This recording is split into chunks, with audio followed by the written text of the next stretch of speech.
Hello, good evening সবাইকে। তো আজকে চলে এসেছে মেলাতে। আমাদের এখানে বসিরহাটে অনেক রকমের মেলা হয় শীতের সময়। তো এটা ছিল মানে এই বছর ঠান্ডার প্রথম মেলা।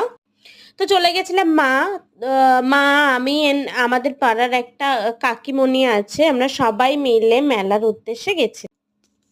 তো মেলায় গিয়ে প্রথমে তো যেটা অ্যাজ ইউজুয়াল হয়ে উঠছে, কি খাবো না খাবো, আর তার থেকে বড় কথা কেনাকাটি এত এত কানের চারিদিকে। আর আমি ছোট ছোট কানের পরতে এখন খুব ভালোবাসি। আগে মেলায় গেলে লম্বা লম্বা কানের আমার কিনতে হতো। তা এখন এত লম্বা লম্বা কানের হয়ে গেছে। তো সেই কারণেই ছোট ছোট কানেরগুলো আমি অফিস টাইমে ইউজ করতে পারবো, সেই কারণেই কেনা। তো একটা টাকাও আমাকে দিতে হয়নি। আমার যে কাকিমণিটা, মানে কাকিমণি না, অ্যাকচুয়ালি বৌদিই হবে, মানে আমার পাড়ার যেহেতু দাদার বউ। তো সেই বৌদি আমাকে ওই কানেরটা কিনে দিয়েছে। একটা কানের নয়, দুটো 3টে কানের, একটা মাথার চুলের ব্যান্ড, এগুলো সবই কিনে দিয়েছে।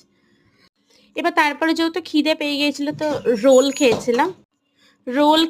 তারপরে বাড়ির জন্য জিলাপি কিনতে গেছিলাম। জিলাপি কিনে ওই বৌদিটাও কিনলো, আমরাও কিনলাম। কিছু কিনে টুকটাক তারপরে টোটো ধরে বাড়ির উদ্দেশ্যে চলে এসেছিলাম। তো যদি ভালো লেগে থাকে সাবস্ক্রাইব করে দিও।